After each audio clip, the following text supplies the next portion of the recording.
Hey guys, it's Burgas here, and as I promised you, I'm going to share with you the BTX Cavalry discussion, and here is the knowledge of one of the best players, Cavalry players in Call of Dragons. So, even though that I have decent knowledge over the game, I cannot say I have that decent knowledge over the Cavalry.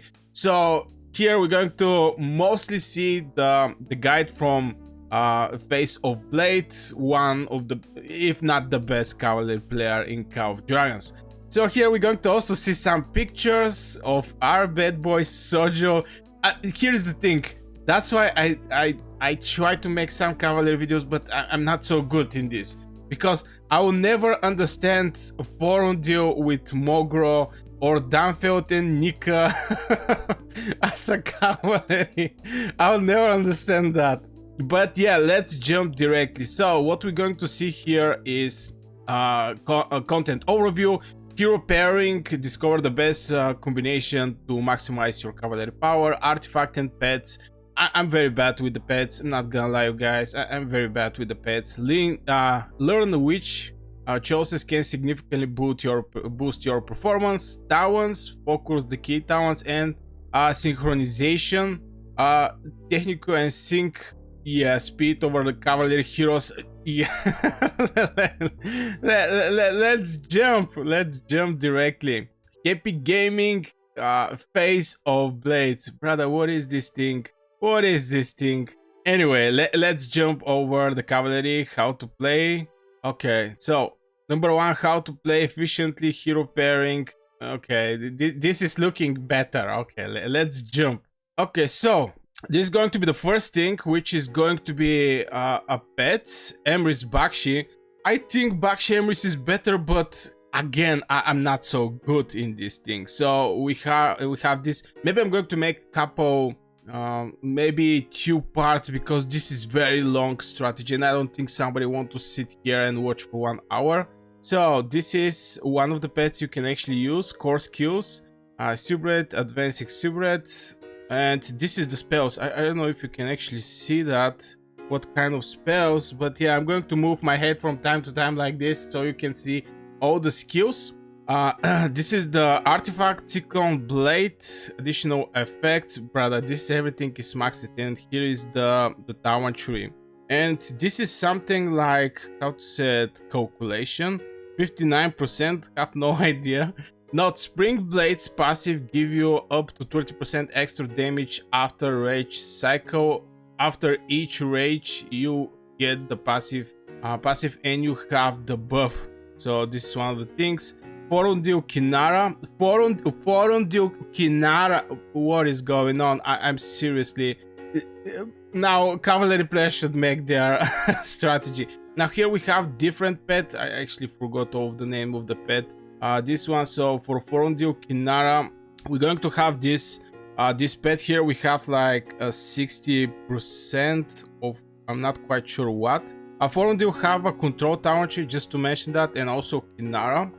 So this is the core skills. I hope everybody see. Royal Punishment. Yo, this is a free-to-play player artifact. I have it level 5. I don't know how I get that lucky to get it, but I get it. So not.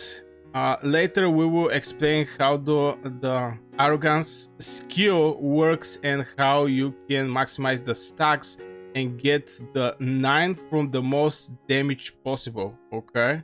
Urak Tobin, this is for these bad boys. The pet here is different. Okay, what is going to be Sword of What? Now Sword of What is something that you're going to get from the Titan Legacy, basically in the end chest, which is also doing pretty decent damage and give you haste, march speed, 20% for I cannot see how many seconds.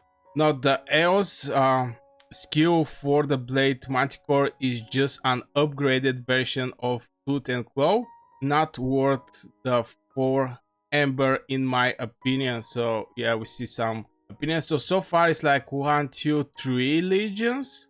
4 is going to be Alistar with Theodore. Maybe because Alistar, I think, is having a skill talent tree. I don't remember actually what kind of. No, it's actually tank.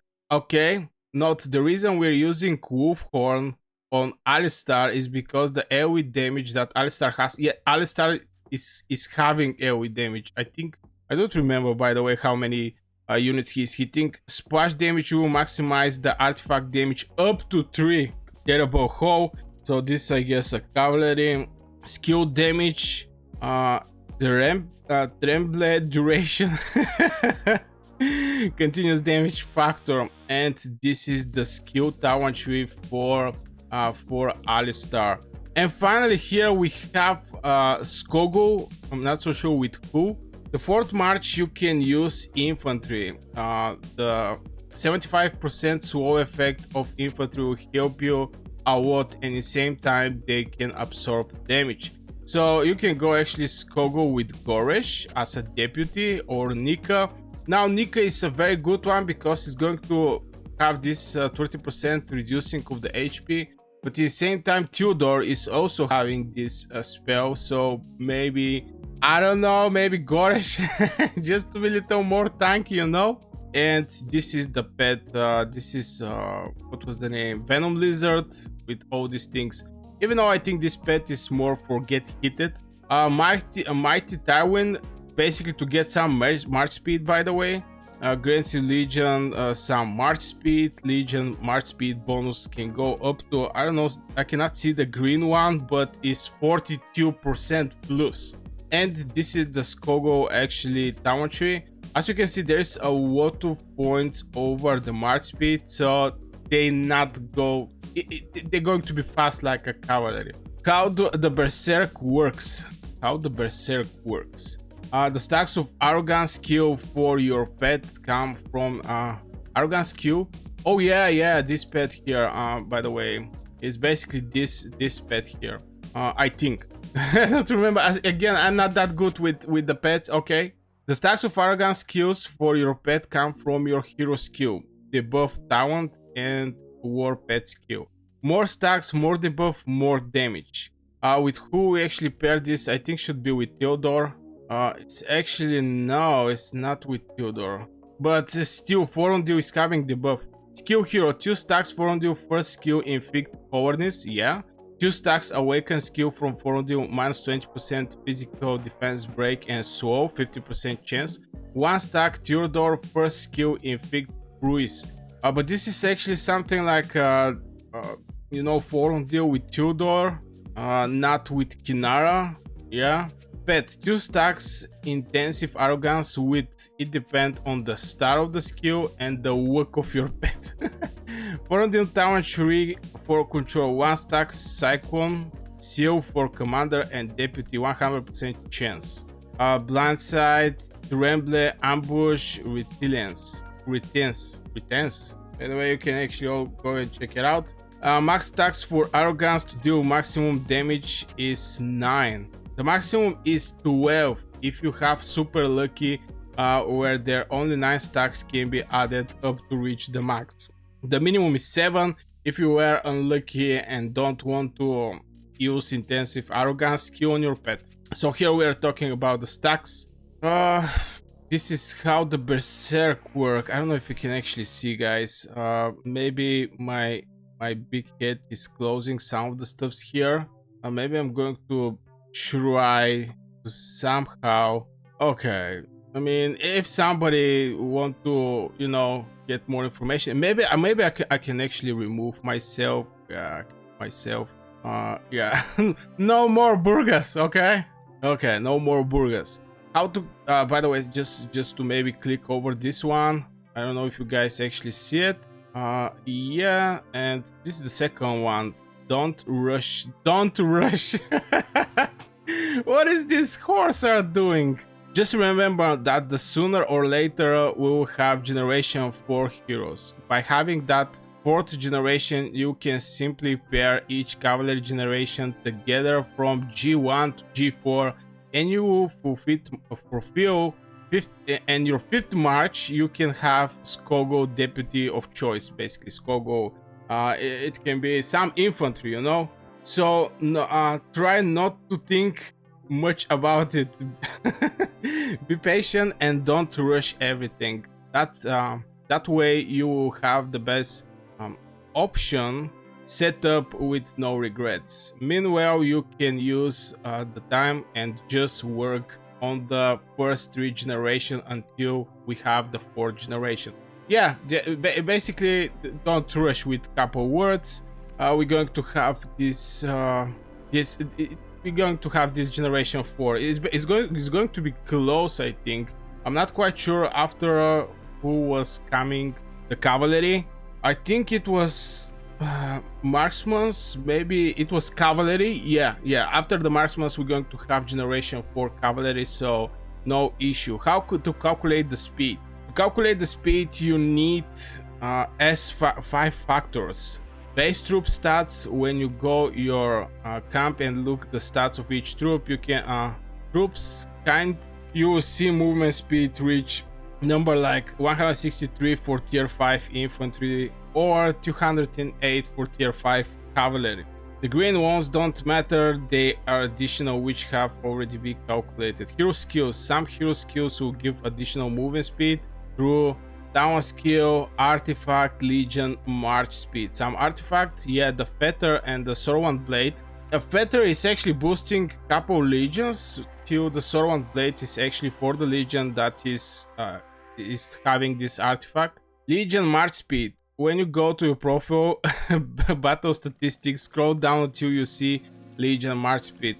The show number there will be calculated in the speed of your paired heroes. Legion march speed 33%.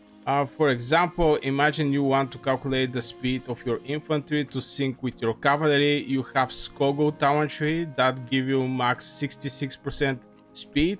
Then you want to pair Skogo with Nika, who has 10% speed on her skills.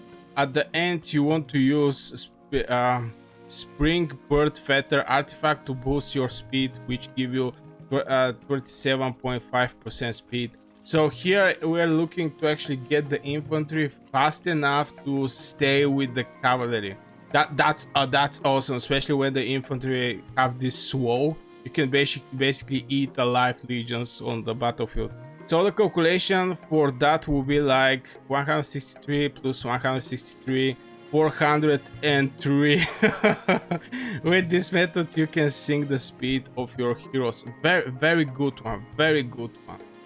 Okay, special thanks to the Wasto Discord server. Wasto is also content creator. You can just write in the YouTube Wastomania and you can see his content there. Wastomania Call of Dragons, and it's going to pop up. He's having some very nice battle videos there. Wastomania and Dazzlet Untouch. Okay, so Golden Rock, the versatile support pet. Yeah, this is basically Golden Rock was the first one. This is basically this one. You can see all the skills. I don't know if before that I didn't actually put some of the skills behind me, but this is the skills you're going to need. This is like 2 swords with extra 5, 6. So in total it's like 8 swords. So this is Golden Rock. So what we can say for the Golden Rock? The versatile support pet. Okay. The Golden Rock is versatile pet that provides both support and substantial damage. I think he was actually giving some rage regeneration. It excels in sustaining damage and synergizing with specific heroes. However, its compatibility is limited to Passion heroes. So basically Embrace. I think he actually Bakshi and Embrace. Yeah, Bakshi and Embrace. So it basically should be there. And some of the pets is actually a lot of pets are built around specific heroes. Synergy. Embrace, full, compatible, and highly effective. Bakshi. Yeah, Bakshi is having RNG, and there is RNG to actually get this this boost. That I mean the rage regeneration boost. So yeah, Alistar partial compatibilities effective when his HP is above 50%. Core skill, intensive exuberance. So hard to pronounce these spells. The core skill, yeah, is useless and not worth investing in, as the extra rage or healing doesn't prove significantly benefits. The extra rage from this core skill is unnecessary if you take the proper talent tree, as there is a limit on how much rage your pet can accumulate. Golden Rock Sunshine shines in sustained damage output, particularly when paired with the right heroes. So this is basically uh, for Emrys and Bakshi. Again, they just have this rage regeneration. Uh, yeah, so we're going to jump right now over the Berserk Feadreak, the highest damage dealing pet. So basically, this is the highest damage dealing pet in Cow Dragon, especially for Cavalry. Berserk Feadreak is the top damage dealing pet in Cavalry lineups. It excels in high damage situation, but to unlock its full potential, you will need to stack as much as possible. So yeah, here we're talking about the stacks, how to get more stacks. Most likely this pet is going to be combined with Forundil. Forundil have the buff, and maybe Theodore. Let me see. Yeah, Forundil, but it's Kinara. Now Kinara have damage reduction when she trigger her rage skill, so still she's also giving some extra debuffs. Synergy, okay, let me see. Yeah, best pairing work best with Forundil. Basically, the Forundil is the only one that actually puts some debuffs. Who needs the control talent tree to maximize damage? Control talent tree, as I said, is one of the best one for the single target. And since Cavalry are not doing AoE damage, yeah, there is exception, Alistar and the other one, Urak, but still. And also applying defense break, slow mark speed and stuff like this. With the foreigner who needs to control talent tree to maximize damage, when well it can function without Forundil reaching the full 9 stacks is much more difficult. Okay, stacking system, max stacks, 9 stacks are needed for maximum damage, so we need 9 stacks. How are we going to achieve them? Minimum stacks, you can always maintain at least 7 stacks, so it's going to be between 7 and 9 stacks. Thanks to the talents. Bonus, up to 12 stacks can be achieved, but only 9 are needed for the full damage. I don't know, I don't know how much damage this bad boy is going to do. Core skills, Advanced Arrogance. If playing with Forundil and Theodore together, the core skill Advanced Arrogance is unnecessary. Okay, I guess Advanced, the talent tree will provide the 9 stacks of Berserk damage, which is all you need. So here we have, from what I see, limitation over how many stacks you actually need for the full damage. So 12 stacks, I guess, is not what we're looking for. Berserk Feadreak is all about maximizing damage potential through careful stacking. When paired with the right heroes and talents, it became unstoppable force. Yeah, I remember when this pet get presented in Cow Dragons. For more details, how Berserk works. The stacks of arrogance skills, of your pet come from your hero skill debuff. I think I actually write this thing, but yeah, hero skill, you're going to see which hero, what kind of stacks is going to have, even with the chance, what is the chance actually to be done. Pets 2 stacks intense arrogance with depend on the stars and the luck. And here you can see Tremor, Ambush, Resilience. Max stacks for arrogance to do damage is 9. It's basically you just need 9 of this thing. Okay, I'm going to go over one more pet. I don't want to make this video too boring. I mean, not too boring, but too long. It's just going to be way too long. So the other one we're going to talk about is Blade Manticore, the AoE damage specialist. Blade of Manticore is the ideal choice of commanders who rely on area of effects AoE attacks. So here we're most likely going to talk about Urak and this guy Alistar. Urak and Alistar, I think, is going to fit perfectly with this pet, so I'm going to check it out. Manticore, who actually put, yeah, Urak, and here we have Tobin, but I don't know. Tobin, I think it's a single target. Anyway, let's continue with this pet. Where is this? Yeah, the AoE damage specialist, the Behemoth Manticore. Yeah, hero pairing works best with Urak and Alistar. Okay, both of whom excels at AoE damage. Damage potential, single target damage lower than Golden Rock. So here we're not looking for single target damage. AoE damage, exceptional against multiple targets, up to 3 targets. Urak is hitting 3 targets, for example, 1 main damage and 2 splash damage. Deals higher IO damage to damage than Golden Rock when hitting up to 3 targets. Yeah, we can talk about this since you actually need to catch multiple legions. Why there are 2 different builds? Okay, we actually have 2 different builds here. The choice between Thought of Woe and Intense Gleaming Blade depends on the pet attributes. You need to focus on your weak and strange attributes of the pet. So obviously you can see here the pet. This is one of the builds. I think this was a critical rate, and of course, oh my god, look at this, brother. They actually looks familiar. Okay, here we have this one. They actually look same. What is the difference? Oh, we don't have one more of this one. Okay, so basically now this one is replaced with this one. Okay, built based on attributes, advanced gleaming blades, end of the seasonal rewards, and upgraded version of Tooth of Woe is slightly better. Best use it if your work attributes is higher.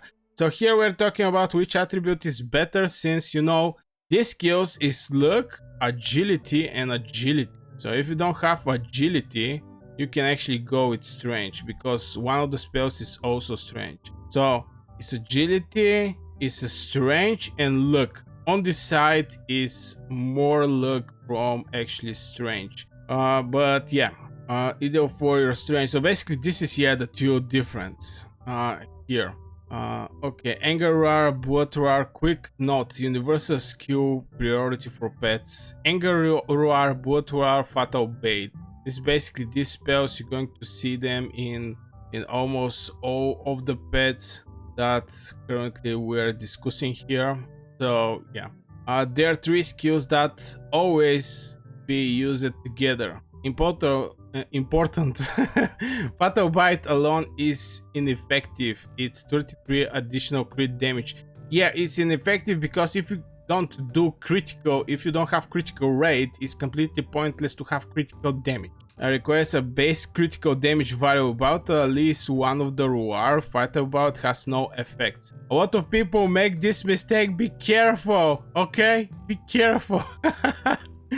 Fierce Attack. Crucial for pet damage, but only has 40% trigger chance. Crucial for pet damage. Okay, Fierce Attack, 40%. 40% is a good one, by the way. Intensive Fierce Attack boost skill. Basically, this thing, I guess.